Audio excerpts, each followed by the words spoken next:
আপনারা কিছু পেয়েছেন?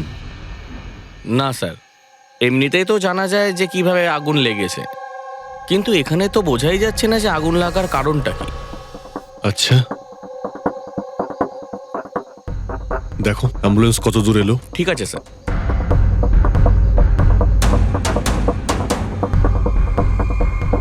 খুব বাজেভাবে ঝলসে গেছে। অদ্ভুত ব্যাপার, জানতেই পারা যাচ্ছে না যে আগুনটা কি করে লাগলো।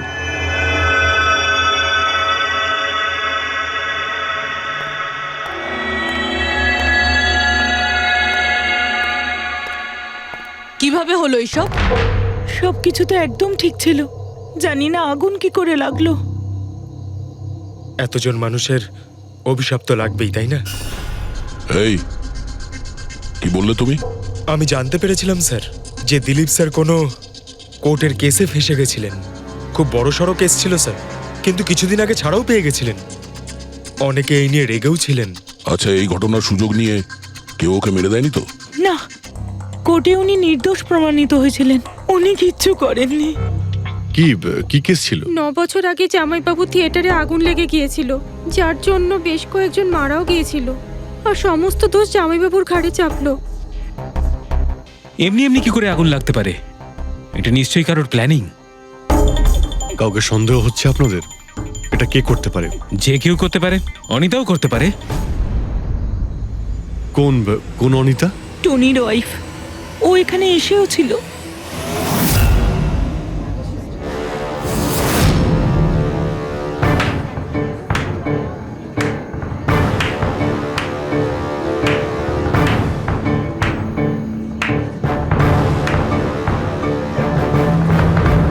অনিতা, অন্য লোকের ঘর ভেঙে দিয়ে নিজের পরিবারের সঙ্গে এখানে ফুর্তি করা হচ্ছে।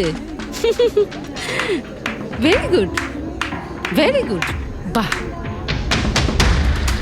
কিন্তু একটা কথা মনে রেখো, ওই লোকগুলোর মতো তোমরাও ছটফট করে মরবে। সিকিউরিটি, এই চুপ, একদম চেঁচাবি না। বের করো একে বাইরে, বের করো। চলুন ম্যাম, বাইরে চলুন।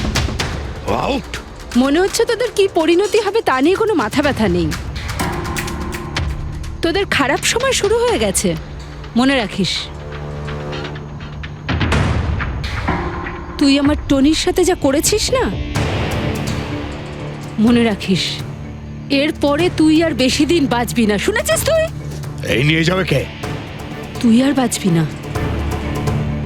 নরকে যাবি তুই। আর তাকিয়ে দেখছো কি? নিয়ে যাবে কে? তোকে নরক যন্ত্রণা ভোগ করতে হবে, ছটফট করে মরবি তুই, মনে রাখিস। আরে যা।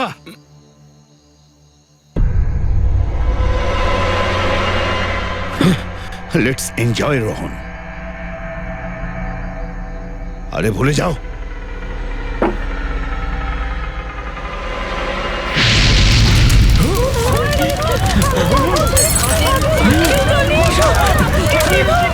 দিলীপ আর রোহনকে যে কেসে ফাঁসানো হয়েছিল, সেই কেসেই কোর্ট টনিকে শাস্তি দিয়েছিল।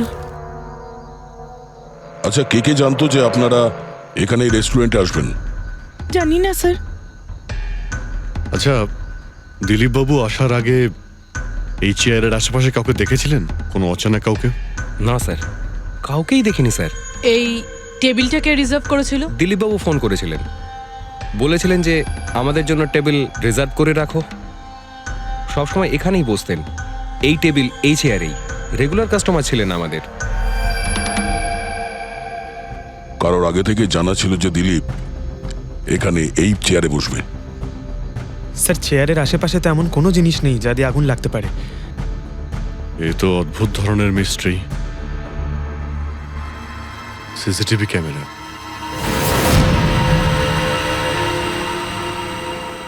এর ফুটেজ থেকে জানতে পারা যাবে কি হয়েছিল এখানে। ও মাই গড, এসব কিভাবে হলো? কে করতে পারে এসব? ওই করেছে যে দিলীপকে খুন করেছে প্রমাণ লোপাটের জন্য। আর যে কেউ কিভাবে এই মনিটর রুমে চলে এলো? তোমার সিকিউরিটি কোথায়? স্যার, এই রুমে সিকিউরিটির কোনো প্রয়োজনই হয় না। এর আগে এরকম কখনোই হয়নি স্যার।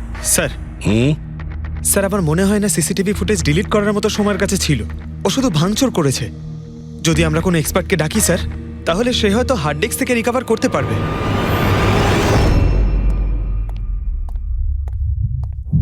স্যার হ্যাঁ? স্যার 9 বছর আগে দিলীপ আর রোহনের একটা থিয়েটার ছিল যেটায় আগুন লেগে গিয়েছিল। এক্সিট এন্ট্রির দরজা বন্ধ থাকার কারণে 12 জন লোক আগুনে পুড়ে মারা যায়। ভিকটিমদের ফ্যামিলি যখন কেস করে তখন ইনভেস্টিগেশনে জানা যায় যে সেই সময় একজন গার্ড ছিল। হ্যাঁ, টনি। হ্যাঁ স্যার। স্যার কোর্টে এটা প্রমাণ হয়ে গিয়েছিল যে টনি অনেক মদ খেয়েছিল, আর মদের নেশায় সে এতটাই চুর ছিল যে ইমার্জেন্সি এক্সিটের দরজাও খুলতে পারেনি। হ্যাঁ, কিন্তু এই টনির স্ত্রী অনিতা এটা মানতে রাজিই নয় যে ভুলটা টনি করেছিল। স্যার শুধু উনিই নন, অনেক আর্টিকেল এবং নিউজ পেপারও কিন্তু কোর্টের সিদ্ধান্তের ব্যাপারে কথা বলেছিল। যখন এই ঘটনাটা ঘটেছিল তখন দিলীপ আর রোহনের বিরুদ্ধে সলিড এভিডেন্স ছিল, কিন্তু তারপর কেস চলতে থাকলো। 9 বছর হয়ে গেল। কিছু প্রত্যক্ষদর্শী বয়ান বদলে দিল, আর কিছু লোক বাইরে চলে গিয়েছিল। স্যার, দিলীপ আর রোহন নিশ্চয়ই টাকা আর ক্ষমতার অপব্যবহার করেছে, আর এই কথাটা নিশ্চয়ই টনি জানতে পেরেছিল। ওই হয়তো পাঠিয়েছে অনিতাকে দিলীপকে মারার জন্য। কিন্তু ফেডরিক, যখন অনিতা ওখানে ছিলই না, তাহলে আগুন লাগালো কি করে? না না, সিকিউরিটি লোকেরা তো ওকে বাইরে বের করছিল ওই রেস্টুরেন্ট থেকে। এমন কি জিনিস ছিল যার জন্য হঠাৎ করে আগুন লাগলো? স্যার হয়তো ডক্টর সালুংখে আমাদের কোনো হেল্প করতে পারে। না হলে অনিতা।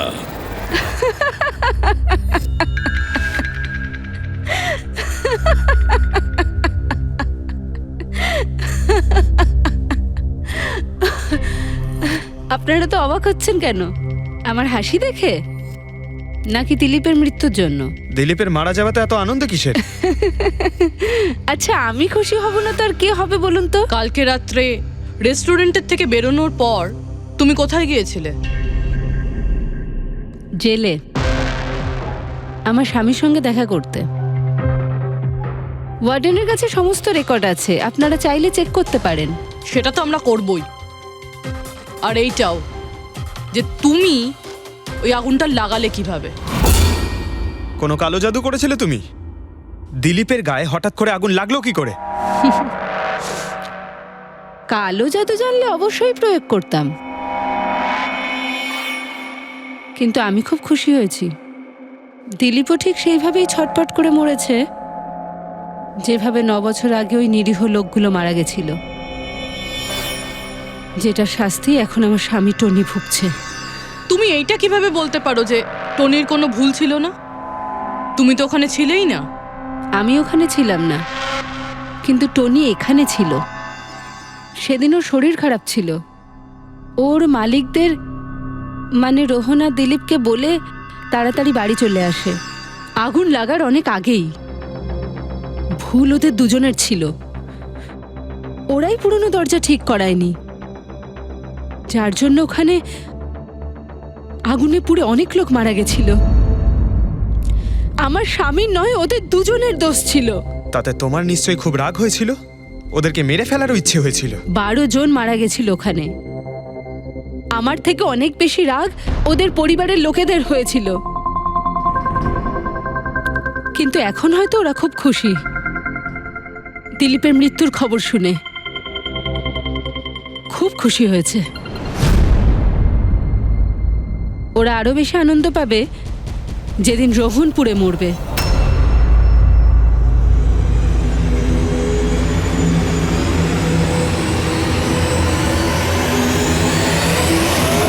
স্যার 42 জন আছে, ওই 12 জন ভিকটিমের কাছের আত্মীয় আর ফ্যামিলির লোকেরা মিলে। সাসপেক্ট বেশি আর সময় কম। স্যার, এই 42 জন লোকের মধ্যে সবার আগে সেই সমস্ত লোকেদের নাম সরিয়ে দিতে হবে যারা কালকে দিলীপের মৃত্যুর সময় শহরে ছিল না। স্যার 9 বছর হয়ে গেছে এই ব্যাপারটার। হয়তো অনেক মানুষ দেশ ছেড়েও চলে গিয়েছে, আর কিছু লোক হয়তো এই পৃথিবীতেই আর নেই। তারপরেও খোঁজ তো নিতে হবে। দেখো কজন শহরে ছিল যখন দিলীপের মৃত্যু হয়।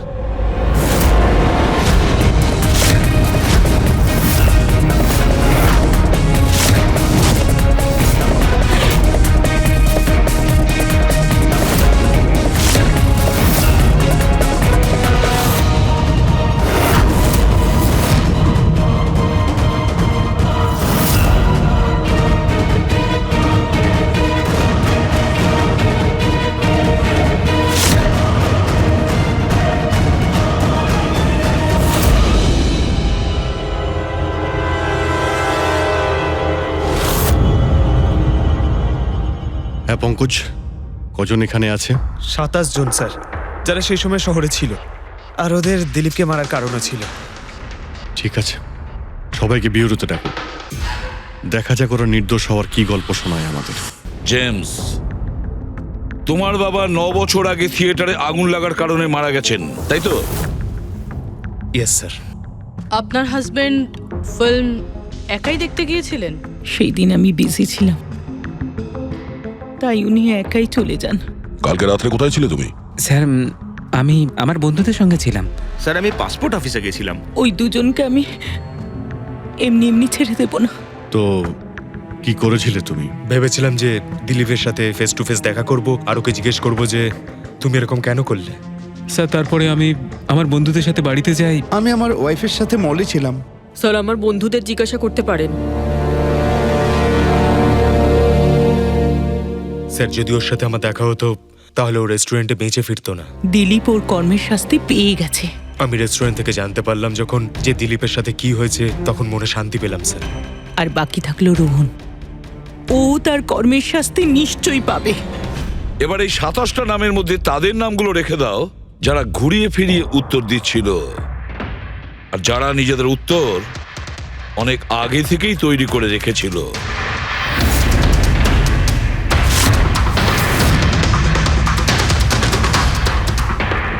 স্যার এবার 15 জন রইল।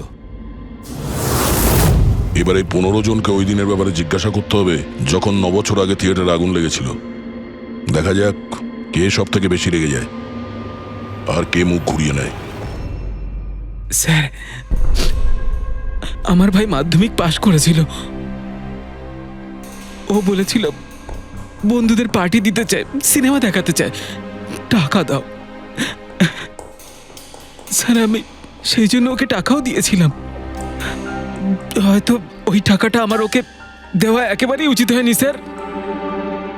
যে এই কাজটা করে থাকুক খুব ভালো করেছে। আজকে আমি খুশি,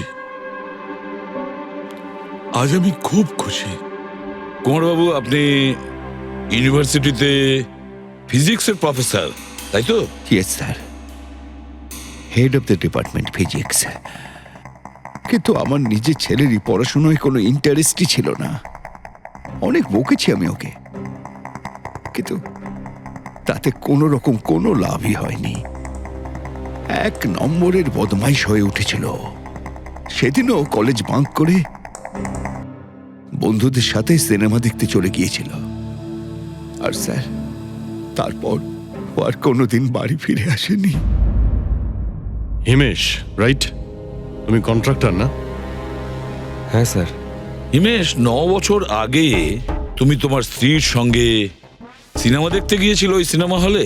আমাদের নতুন নতুন বিয়ে হয়েছিল, স্যালনির সাথে সিনেমা দেখতে গিয়েছিলাম। ওর খুব খিদে পেয়েছিল, আমি সিঙ্গাড়া আনতে বাইরে গেছিলাম। আমি আমি ওখানে ফিরে গিয়ে দেখলাম ওখানকার দরজা লক হয়ে গেছে, আর ভেতর থেকে লোকেদের চিৎকার চেঁচামেচি শোনা যাচ্ছিল, আর আর খুব ধোঁয়া বেরোচ্ছিল ওখান থেকে। সালোনি, আমি স্যার দরজা খোলার অনেক চেষ্টা করেছিলাম, আমি খুব চেষ্টা করেছিলাম। আমি পাগলের মতো দরজায় ধাক্কা দিতে থাকি। সালোনি সালোনি সালোনি বলে আমি চিৎকার করতে থাকি, কিন্তু আমি কিচ্ছু করতে পারিনি স্যার। আমি কিচ্ছু করতে পারিনি, আমার সালোনিকে আমি বাঁচাতে পারিনি। ওখানে তো একটা গার্ডও ছিল না, টনি?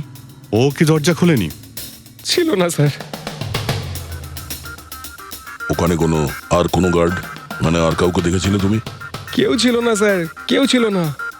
আমি 9 বছর আগে কোর্টে যে কথা বলেছি আজও তাই বলছি। যখন সিনেমা হলে আগুন লেগেছিল তখন টনি ওখানে ছিল না স্যার।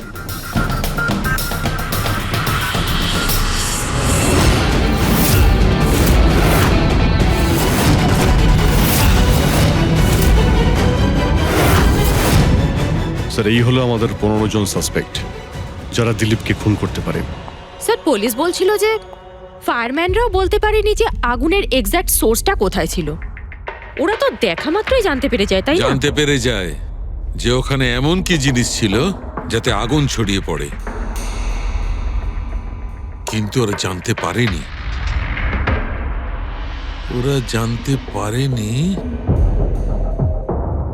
ওরা এই জন্য জানতে পারেনি কারণ ওই জিনিসটার না ছিল কোনো গন্ধ, না ছিল রং। Exactly sir. যদি এটা লিকুইড হতো না তাহলে দিলীপ নিশ্চয়ই বুঝতে পারতো ওই চেয়ারটায় বসা মাত্রই। আর পাউডার থাকলে আমরা টেস্ট করে পেয়ে যেতাম। তার মানে এটা তো গ্যাস। তার মানে হচ্ছে এটা ছিল গ্যাস। গ্যাস? এই জন্য ওই ফায়ারম্যান জানতে পারেনি যে কিসের জন্য আগুন লেগেছিল। ইনফ্লেমেবল গ্যাস বস, যার শুধু একটা স্পার্কের দরকার হয় জ্বলে উঠবার জন্য। কিন্তু একটা কথা বুঝতে পারছি না, দিলীপ যে চেয়ারে বসেছিল সে চেয়ারে গ্যাস আসলো কোথা থেকে? চেয়ার থেকেই। কি চেয়ার থেকে? সেটা এইভাবে বস, যে চেয়ারে দিলীপ বসেছিল তার নিচের অংশে কেউ ওই ইনফ্লেমেবল গ্যাসকে স্প্রে করেছিল। মারা যাওয়ার সময় দিলীপের সংস্পর্শে দুটো জিনিস ছিল। একটা তো এই চেয়ার যেটাতে ও বসেছিল, আর একটা ওয়াইনের গ্লাস যেটা ও হাতে ধরেছিল। আমরা এই দুটো জিনিসই চেক করেছি। তো এই চেয়ারটার থেকে আমরা ইনফ্লেমেবল গ্যাসের কিছু ট্রেসেস পেয়েছি। বস, আমাদের আশেপাশের পরিবেশে সর্বদা জ্বলনশীল পদার্থ ঘুরে বেড়ায়, যেটা কখনো কখনো স্পন্টেনিয়াসলি জ্বলে যায়। যেমন হচ্ছে মাস গ্যাস, একটা ন্যাচারাল বায়োগ্যাস, আর জ্বলনশীল গ্যাস এর মেইন কম্পোনেন্ট। তার মানে ইনফ্লেমেবল গ্যাস যে কোনো সময় হাওয়াতে এমনি এমনি জ্বলে উঠতে পারে? না ফ্রেডি, নিজে নিজে নয়। যখন পরিবেশটা খুব বেশি উত্তপ্ত হয়ে ওঠে আর সেটা পরিবেশের অক্সিজেনের সঙ্গে মিশে যায়, তখন একটা সুপার হাই টেম্পারেচার উৎপন্ন হয়, যার কারণে এই আগুন লেগে যায়। কিন্তু ডক্টর সালুখে, ওখানে তো এরকম কোনো হাই টেম্পারেচারের মতো কিছু ছিলই না। এক্স্যাক্টলি, এমন কোনো ডাইরেক্ট সোর্স ছিলই না যাতে তাপ উৎপন্ন হতে পারে। বস, এই জন্যে আমার মনে হচ্ছে খুনি কোনো এক্সট্রা ডিভাইস ব্যবহার করেছিল এই এত বেশি টেম্পারেচার উৎপন্ন করার জন্য। আর এই চেয়ারটা তো রেডিই ছিল, এর তো শুধু একটা স্পার্কের দরকার ছিল। কিন্তু স্যার, এভাবে কেউ হিট কিভাবে উৎপন্ন করবে? হ্যাঁ, করা যেতে পারে তো। যেমন উদাহরণস্বরূপ ম্যাগনিফাইং গ্লাস। ম্যাগনিফাইং গ্লাস দিয়ে সূর্যের রশ্মিকে বিশেষভাবে ফোকাস করে আমরা ছেলেবেলায় কাগজ পড়াতাম।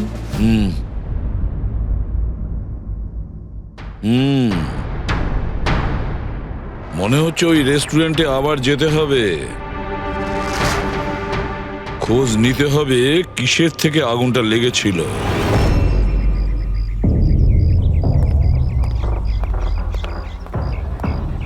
সব জায়গায় দেখে ফেলেছি স্যার, কিন্তু এমন কিচ্ছু খুঁজে পেলাম না যাতে আগুন লাগতে পারে। আর এটা ওপেন এয়ার রেস্টুরেন্ট। যখন খুনি দিলীপের চেয়ারের নিচে ওই ইনফ্লেমেবল গ্যাস স্প্রে করেছিল, কেউ তো দেখেছিল। সেটাই তো, চেয়ারে হঠাৎই আগুন লেগে যায় আর দিলীপ পুড়ে মারা যায়। কেউ কিছু দেখেনি, আর না আমরা কোনো প্রমাণ পাচ্ছি।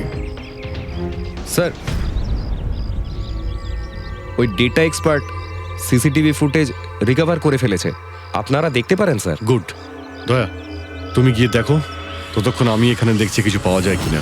স্যার, দিলীপ আর ওর ফ্যামিলি আসার 15 মিনিট আগের ফুটেজ এটা।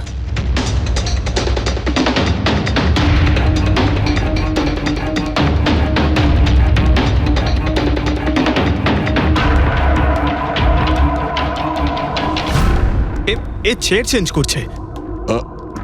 এর কোনো দ্বিতীয় অ্যাঙ্গেল আছে কি এই সময়েরই? চেক করো। 1 মিনিট স্যার।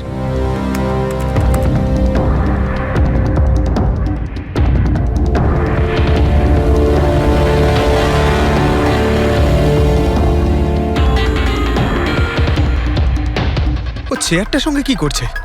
গ্যাস স্প্রে করছে নাকি? হ্যাঁ, ও নিজের চেয়ারে গ্যাস স্প্রে করলো, আর ও নিজের চেয়ারের সঙ্গে ওই চেয়ারটা বদলে দিল যেটায় দিলীপ বসতো।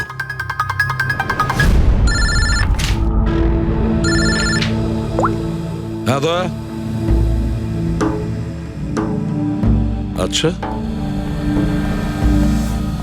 গ্রেট, গুড ওয়ার্ক দয়া, গুড ওয়ার্ক। কি হলো স্যার? যে দিলীপের চেয়ারটা কারসাজি করেছিল তার খোঁজ পাওয়া গেছে। সে আসলে একটা লোক, ওর শারীরিক গঠনটাও জানা গেছে। আর দেখি আমরা, দয়া ফটোটা পাঠাচ্ছে।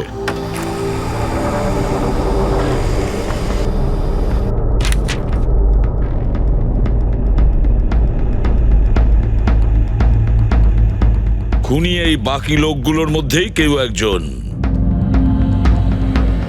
এদেরই মধ্যে কেউ। আর এবার এর পরের শিকার রোহান।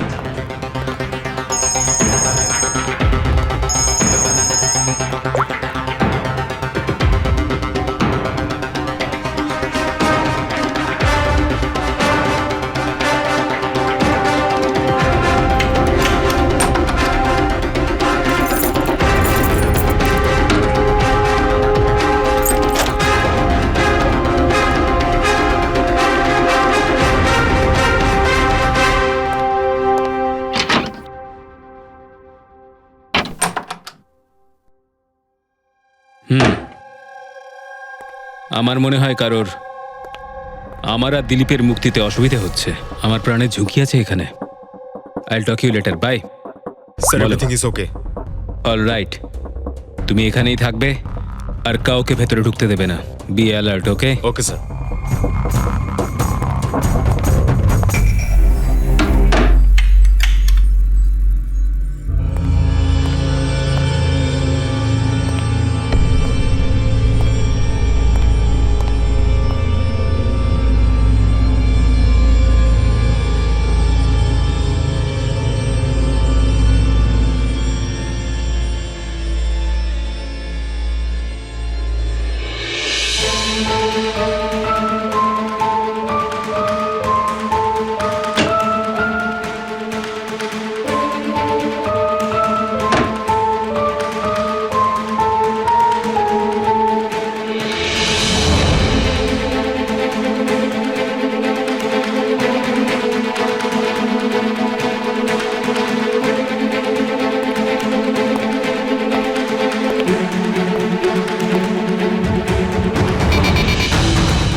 বাঁচাও, বাঁচাও,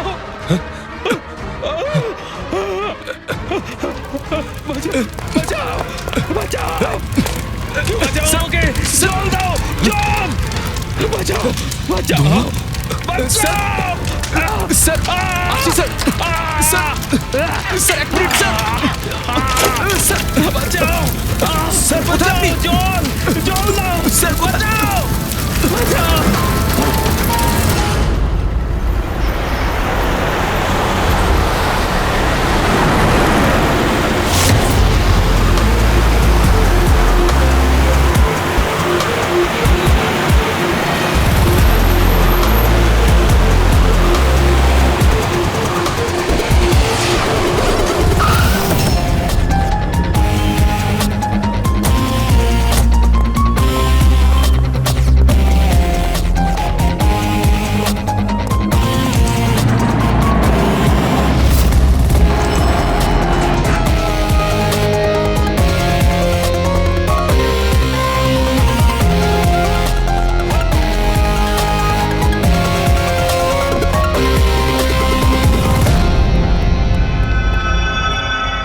My God!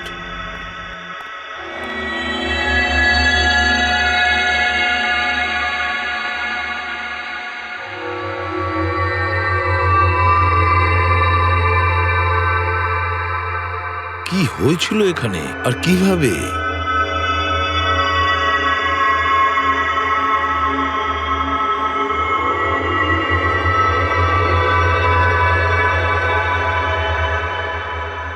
এখানে আর অন্য কোনো জিনিসের স্মেল পাওয়া যাচ্ছে না, শুধু এই পোড়া লাশটার দুর্গন্ধ ছাড়া। মানে স্যার এই মার্ডারটাও ইনফ্লেমেবল গ্যাস দিয়েই করা হয়েছে হয়তো। এসব হলো কিভাবে? হ্যাঁ স্যার, আসলে আমি রোহন স্যারের বডিগার্ড। আচ্ছা, তাহলে আপনারা কোথায় ছিলেন যখন এসব হলো? স্যার, রোহন স্যার আমাকে বাইরে পাহারা দিতে বলেছিলেন। তার কিছুক্ষণ পরেই আমি ওনার চিৎকার শুনতে পেয়ে ওনার রুমের দিকে দৌড়ে আসি আর দেখি দরজার চারদিক থেকে ধোঁয়া বেরোচ্ছিল। আমি অন্য চাবি দিয়ে দরজা খুলে ভিতরে যাওয়ার পর দেখলাম যে স্যার ততক্ষণে রোহন স্যার পুড়ে গেছেন। আপনারাও কেউ কিছু জানেন না? অদ্ভুত ব্যাপার, রুমের মধ্যে কোনো সূত্র পাচ্ছি না, শর্ট সার্কিট হয়নি, পর্দাটা ভেতর থেকে বন্ধ, এই উইন্ডোজটা পার্মানেন্টলি ক্লোজড, কেউ বাইরে থেকে ভেতরেও আসতে পারবে না, আর বাইরে থেকে ভেতরে কোনো ভিউও নেই, কেউ দেখতেও পাবে না। তাহলে লোকটা মরলো কিভাবে? এটার থেকে আগুন লেগেছে বস।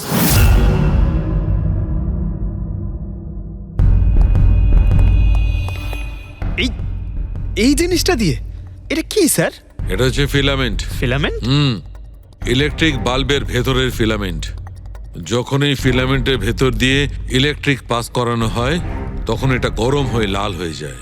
বস, খুনিও এই টেকনিকটাই ব্যবহার করেছে ওই জ্বলনশীল গ্যাসটাকে জ্বালানোর জন্য। কিন্তু ওই রেস্টুরেন্টে যেখানে দিলীপ মারা গিয়েছিল ওখানে তো আমরা এরকম কোনো ফিলামেন্টের মতন কিছু পাইনি। বস, এত ছোট্ট একটা জিনিস, ওটা খোলা জায়গা, হয়তো কোথাও উড়ে চলে গেছে, কিন্তু এখানে তো পুরো ঘরটাই বন্ধ, তাই জন্যে খাটের তলায় এটা আমি পেয়ে গেছি। কিন্তু স্যার, ফিলামেন্ট দিয়ে ইলেকট্রিক পাস করানোর জন্য ওয়্যারসের কোনো না কোনো কানেকশন তো থাকা উচিত বেড পর্যন্ত। আছে, এখানেই নিশ্চয় কোথাও আছে। পুরো বেড চেক করেছি আমরা, রুমটাও চেক করেছি, এরকম কিছুই তো পাইনি আমরা। দয়া, ওই দরজাটা কিসের? Manager, yes sir. ওই দরজার ওপারে কি আছে? স্যার, আর একটা রুম আছে, এই রুমের সাথে ওটা কানেক্টেড। এমনিতে এই দরজাটা সিল থাকে, এটাকে কেউ খোলে না স্যার। খুলুন এই দরজাটা। Yes sir. আসুন স্যার।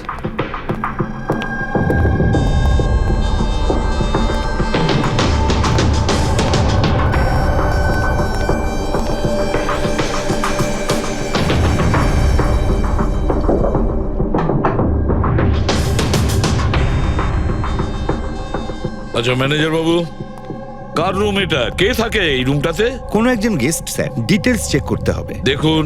Okay sir.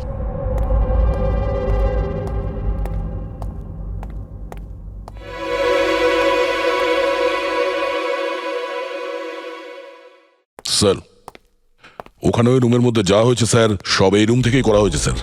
কিন্তু যদি কারেন্ট এই রুম থেকে পাস করা হয়ে থাকে তাহলে এখান থেকে বেড পর্যন্ত কোনো না কোনো ওয়্যার তো থাকা উচিত। আর যদি থেকে থাকে তাহলে রোহন নিশ্চয়ই সেটা দেখতে পেয়েছে। হ্যাঁ, হয়তো ওর বডিগার্ডও দেখে থাকবে।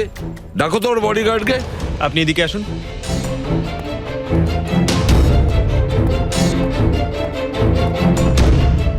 একটা কথা বলো, যখন তুমি রোহনের ঘরে এসেছিল তখন কোনো তার দেখেছিলে এখানে এই দরজা থেকে ওই রুম পর্যন্ত? কোনো কিছু? না স্যার, রোহন স্যার এই রুমে ঢোকার আগে আমি এই রুমটাকে খুব ভালো করে চেক করেছিলাম, কিন্তু তার বা সেরকম কিছু আমার চোখে পড়েনি। ঠিক আছে, যাও তুমি। যাই হোক না কেন দয়া, খুনি এই দরজাটা ব্যবহার করেছে। এই দরজা দিয়ে রোহনের রুমে আসে আর রোহনের বেডে ইনফ্লেমেবল গ্যাস স্প্রে করে, আর যে কোনো ভাবেই হোক ফিলামেন্টে কারেন্ট দিয়ে দেয়, তাতে ফিলামেন্ট গরম হয়ে যায় আর ইনফ্লেমেবল গ্যাসে আগুন ধরে যায়, আর তাতে রোহনের মৃত্যু হয়। বস, একটা কথা কিন্তু ঠিক, খুনি যেই হোক না কেন তার ইলেকট্রিক আর কেমিক্যাল সম্পর্কে খুব ভালো জ্ঞান আছে। প্রফেসর কুমার, ফিজিক্সের প্রফেসর কুমার, ওর থেকে আর কে বেশি জানতে পারে এই ব্যাপারে? স্যার, ওই প্রফেসর কুমারের সঙ্গে দেখা করো। স্যার। দয়া, আমিও যাব তোমার সঙ্গে।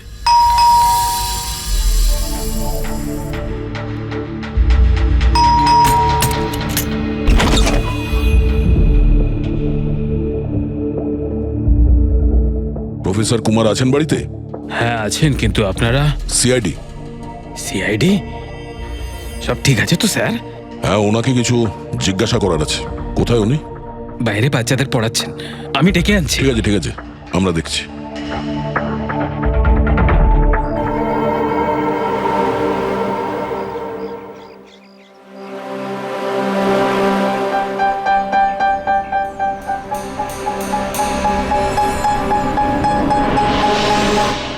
মিস্টার কুমার, আপনার কাছে আমাদের কিছু জিজ্ঞাসাবাদ আছে। বলুন, কি জানতে চান? আপনি এটাকে চেনেন? এটা তো ফিলামেন্ট। গুড, ঠিক চিনেছেন আপনি। আপনি জানেন আমরা এই ফিলামেন্টটা কোথা থেকে পেয়েছি? সেটা তো আপনারাই বলতে পারবেন কোথা থেকে পেয়েছেন। রোহনের বিছানার নিচে। কাল রাত্রে রোহন ওই বিছানাতেই পুড়ে মারা গেছে। হোয়াট? রোহনও মারা গেছে? কাল রাত্রে আপনি কোথায় ছিলেন? রাত 9টা থেকে ভোর 3টে পর্যন্ত। আপনারা আমাকে সন্দেহ করছেন? এটা আমাদের প্রশ্নের উত্তর হলো না মিস্টার কুমার। কাল আমি সারা দিন আর সারা রাত্রি বাড়িতেই ছিলাম।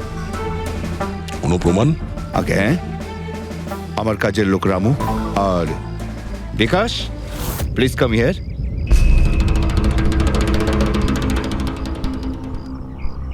Yes sir. এনাদের বলো যে কাল কোথায় ছিলাম। স্যার আমাদের সবার এক্সট্রা ক্লাস নিচ্ছিলেন এই বাড়িতেই। কটা থেকে কটা পর্যন্ত? স্যার সন্ধ্যা 6টা থেকে ভোর 5:30 পর্যন্ত। সামনেই আমাদের এক্সাম, তাই আমরাই স্যারকে রিকোয়েস্ট করেছিলাম এক্সট্রা ক্লাস করানোর জন্য। ঠিক আছে স্যার, তুমি যাও বাবা। স্যার আমার আরো 5 জন স্টুডেন্টস আছে যারা কাল সকাল 9টা থেকে 5:30 পর্যন্ত আমার কাছে ছিল। বলেন তো ওদেরও ডাকি? ঠিক আছে, এবার আমি যেতে পারি স্টুডেন্টদের পড়াতে? Please please. Thank you.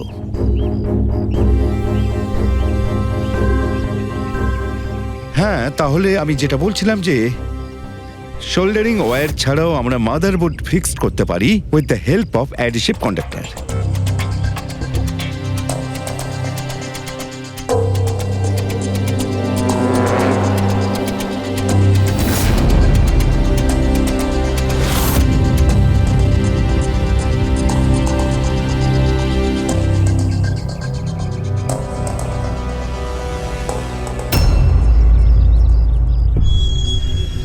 My god, my god! আরে ভাই, কি ব্যাপারটা? কি? আরে ভাই, এই ভুলটা আমি কি করে করলাম? কি? গড, বুড়ো হয়ে গেছি আমি বুড়ো হয়ে গেছি। দয়া একটা কাজ করবে, 1 ঘন্টা পরে ফরেন্সিক ল্যাবে দেখা করো। একটা জিনিস দেখাবো 1 ঘন্টা পরে। আরে ওই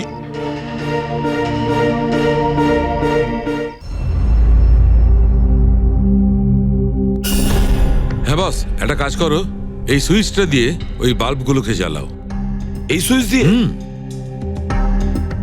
এই সুইচ দিয়ে? হ্যাঁ হ্যাঁ, এই সুইচটা দিয়ে। আরে এর মধ্যে কোনো কানেকশন দেওয়া নেই, কিভাবে জ্বলবে?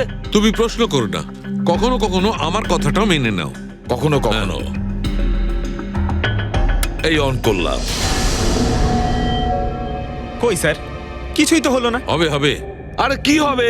কিছুই হবে না। হবে ভাই, বিলিভ মি, হবে। 1 মিনিট।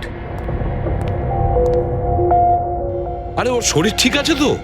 হ্যাঁ স্যার জানি না কি হয়েছে, প্রফেসর কুমারের সঙ্গে দেখা করে আসার পর থেকেই উনি বাল্ব নিয়ে খেলে যাচ্ছেন। একটা কথা বলো, ওই ফিঙ্গারপ্রিন্ট গুলোর খবর কি, যেগুলো তুমি হোটেলের লোকেদের কাছ থেকে নিয়েছিলে আর ওই রুমটা থেকে নিয়েছিলে? স্যার অনেক ফিঙ্গারপ্রিন্টস পাওয়া গেছে, কিন্তু সবগুলো স্টাফ মেম্বারসদেরই, এছাড়া আর কারোর পাওয়া যায়নি। এটা কিভাবে সম্ভব? এই যে দাদা, একটু এই দিকেও দেখুন। হ্যাঁ হ্যাঁ দেখছি। হ্যাঁ,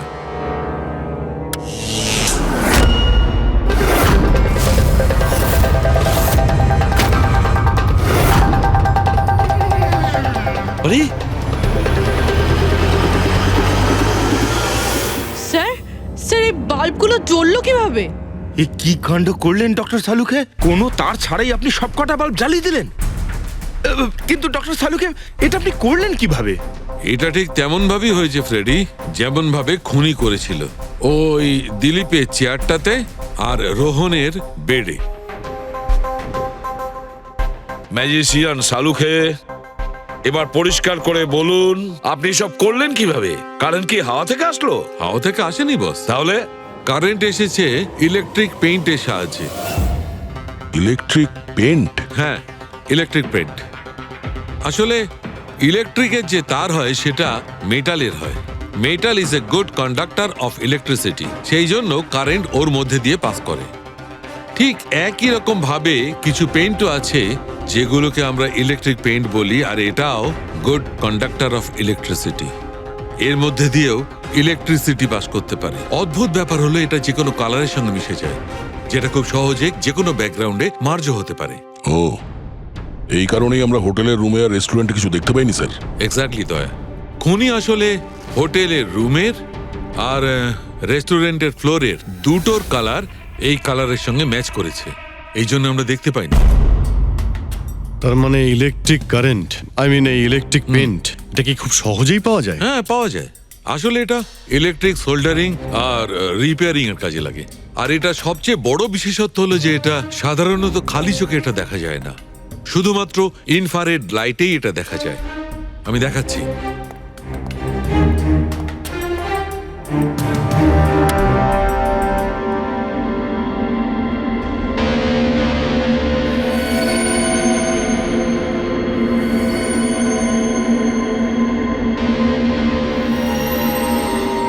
দেখেছো বস?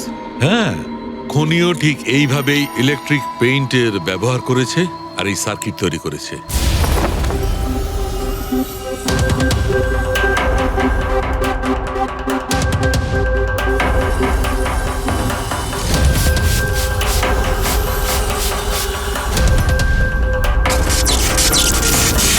একটা কথা তো নিশ্চিত, এ যেই হোক না কেন তার এ সমস্ত ব্যাপারে খুব ভালো জ্ঞান আছে।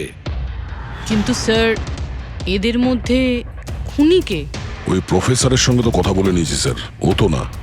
এই বংশী, এই লোকটা তো একজন ক্লার্ক, কিন্তু আমার মনে হয় না যে একজন ক্লার্কের সায়েন্সের ব্যাপারে এত জ্ঞান থাকতে পারে। স্যার, এদের মধ্যে সব থেকে বেশি শিক্ষিত তো ওই প্রফেসর কি মনে হচ্ছে? এটা এমন কেউ হতে পারে যেটা প্রফেসরের মতো ইন্টেলিজেন্ট নয়, অথচ এই ব্যাপারে অনেক কিছুই জানে।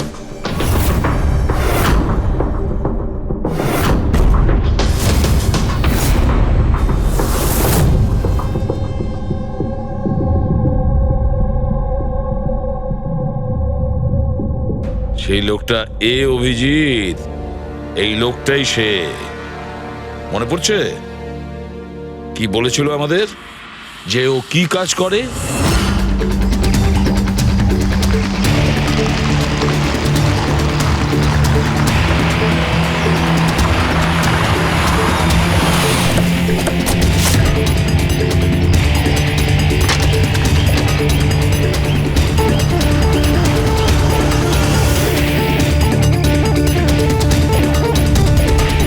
যাওয়া যাক শ্বশুর বাড়ি।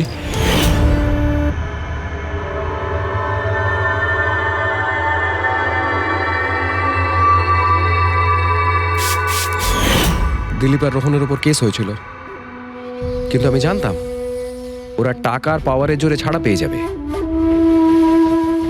কিন্তু ওদের কাছে টাকা থাকলে আমার কাছে ছিল বুদ্ধি।